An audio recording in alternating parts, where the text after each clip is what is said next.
दोस्तों, अगर आप थंबनेल देखकर आए हो तो आपका स्वागत है।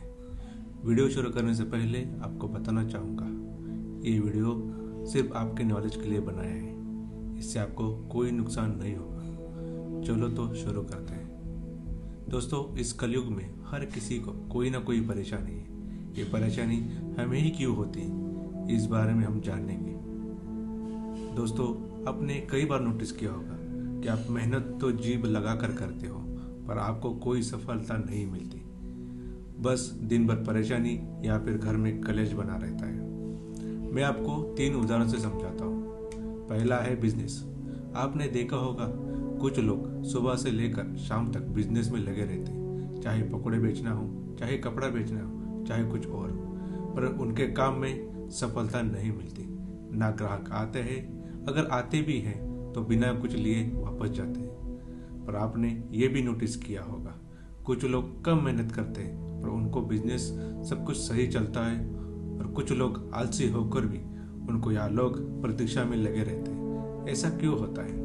अगर दूसरा उदाहरण देके, जो बच्चे यूपीएससी की परीक्षा देते हैं वो भी जान लगाकर पढ़ाई करते हैं, पर कोई कहता है मेरा 2 मार्क्स से नहीं हुआ, तो कोई कहता है मैं परीक्षा से पहले अच्छी पढ़ाई की पर एग्जाम के दिन दिमाग काम ही कर नहीं पाया। यहाँ पर कुछ बच्चे 1 साल में पढ़ाई करके ऑफिसर बन जाते हैं। ऐसा क्यों होता है? अगर तीसरा उदाहरण देखें, जो लोग प्राइवेट कंपनी में जॉब करते हैं उनका भी कुछ ऐसा ही हाल है। टाइम पे ऑफिस जाना, दिन भर मन लगाकर काम करना, फिर भी बॉस को गुस्सा करता है या फिर सैलरी नहीं बढ़ाता। रात के 10 बजे तक काम करके भी आपके काम की कीमत नहीं की जाती। या कुछ लोग बिना कुछ करे उनको सब कुछ मिलता है और बस आप काम करते रहते हो। ऐसा क्यों होता है? या फिर आपके साथ ही क्यों होता है? ये सारे परेशानी का समाधान 2 बातें हैं। एक है कर्म, दूसरा है धर्म। कर्म क्या है? आप सुबह से लेकर शाम तक जो भी करते हैं वो एक कर्म है। पर दिन भर किए कामों में अच्छे कर्म और बुरे कर्म दोनों शामिल होते हैं।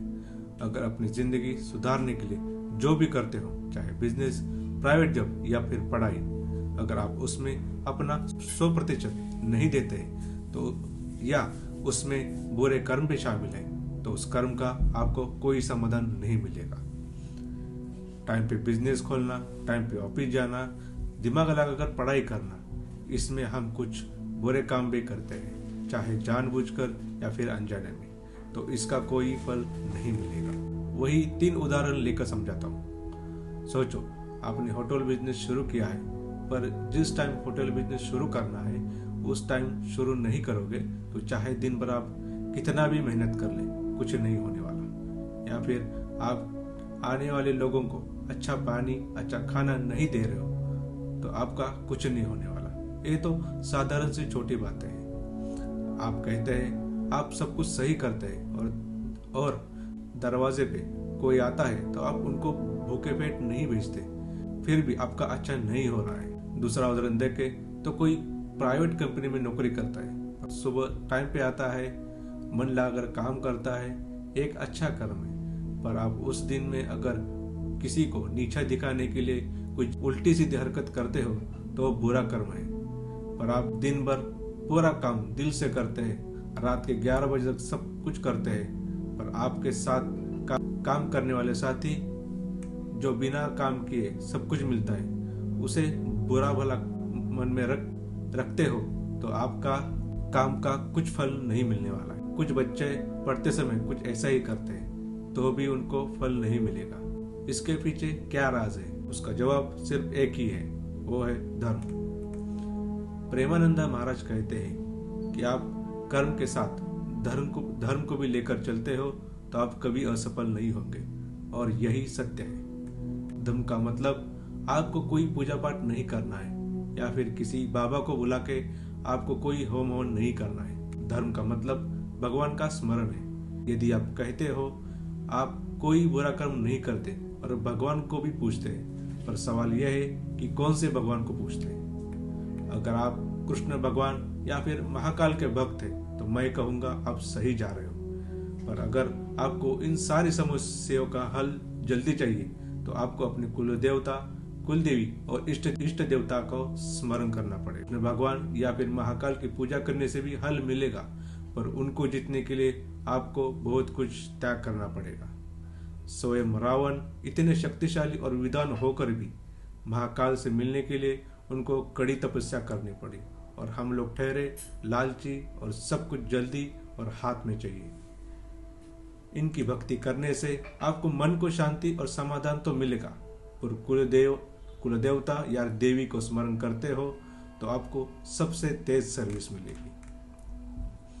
आपको आपके कुलदेवता पता नहीं है तो आप अपने घर के बुजुर्गों से पूछ सकते हैं, और इष्ट भगवान तो वो होते हैं जिन्हें आप मानते हैं, जैसे शिरडी के साईं बाबा या फिर स्वामी समर्थ। यदि अगले 40 दिन आप इन भगवान का स्मरण करते हैं तो आपको पता चल जाएगा, आप जो भी करते हो इसका समाधान आपको मिलना शुरू होगा। पर यह तभी काम करते हैं जब आप कोई अधर्म नहीं करते और अपने काम को सही तरीके से मेहनत करके करते हैं, तब। इन्हें कुल देवता इसीलिए कहते हैं कि वो सीधे आपके पास रहते हैं और आपका दुख का निवारण भी करते हैं। उनको स्मरण कैसे करें ये खुद आपको जानना पड़ेगा। मेरा कहना है, इस कलयुग में सबके पास एक गुरु होना चाहिए जो विज्ञान और अध्यात्म को समझता है। कोई भोंदू बाबा से आपको कोई समाधान नहीं मिलेगा, अगर मिल भी गया वो पूरी तरह से सही नहीं होगा। अगर आपके पास कोई गुरु नहीं है तो इन देवता का स्मरण करें और आप खुद अपने गुरु बन जाओ। लेकिन एक बात याद रखना, इसके बाद शायद और कुछ संकट आएंगे। इसकी भी एक वजह है, पर आपको धीरज रखना होगा और जब करते रहना है। आपने विराट कोहली को देखा होगा या फिर बड़े बड़े बॉलीवुड के लोग, बड़े बड़े बिजनेसमैन ये सब करते हैं, उनके पास सब कुछ होकर भी। इसे थोड़ा समझना होगा। अगर आप मुझे पूछते हैं कि ये सब आप करते हो तो मैं कहूँगा हाँ, और मैं अपनी जिंदगी में सक्सेस भी हूँ। अगर मेरी कहानी जानना चाहते हो तो कमेंट में जरूर लिखें। कुछ लोगों को भरोसा नहीं होगा, पर मैं चाहूँगा आप 40 दिन तक करें। उसके बाद अच्छे परिणाम ना आए तो मेरे चैनल को आप रिपोर्ट मारकर बंद भी करवा सकते हो, मुझे कोई दुख नहीं होगा। आगे आपको डिटेल में 20 मिनट का एक वीडियो बनाऊंगा जो सिर्फ धर्म के ऊपर होगा और आगे आपकी ज़िंदगी में और आसान बना सकता है। इसके बाद ना कोई वीडियो बनाने की ज़रूरत होगी ना आपको देखने की, बस इतना ही करना होता है लाइफ में। हम लोग उलझे हैं कलयुग के घोर अपराध से, पर ये छोटी छोटी बातें किसी को नहीं पता होती। अगर आपको जानकारी थोड़ी भी अच्छी लगे तो सब्सक्राइब जरूर करें। अगला वीडियो देखने के बाद आप मुझे अनसब्सक्राइब कर सकते हैं, क्योंकि ये एजुकेशनल और मोटिवेशनल चैनल है। तो इसके बाद ऐसा कोई वीडियो आपको देखने को नहीं मिलेगा, और आपको जितनी जानकारी देनी है उतना मैं दे चुका होगा। दोस्तों, अभी के लिए अलविदा, मिलते हैं अगले वीडियो में।